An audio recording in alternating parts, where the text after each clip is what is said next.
pool liner, tears, or punctures can totally mess up your summer vibes, but fixing small holes with a liner repair kit is way easier than you think. So, here's the lowdown on patching those annoying little tears in your pool liner. First off, you want to make sure the area around the hole is dry and clean. Seriously, no dirt or water or the patch won't stick. Grab your liner repair kit. It usually comes with patches and some adhesive stuff.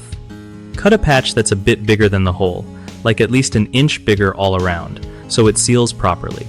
Apply the adhesive evenly on the patch or on the liner itself, depending on the kit instructions. Press the patch firmly over the hole and hold it down for a minute or two. Don't rush this part. Let it cure for a few hours before you fill your pool back up or swim, because you want that patch to bond tight. If your pool liner is vinyl, make sure your repair kit matches that material for the best results. And keep a repair kit handy. It's super helpful to fix small punctures fast and avoid bigger problems later. One of the biggest mistakes people make when fixing pool liner tears is rushing the drying process. If the area isn't completely dry, the patch won't stick good and will peel off fast. Another common issue is using the wrong type of patch or adhesive. Not all kits work for every liner material, so double check what your liner is made of before buying a repair kit.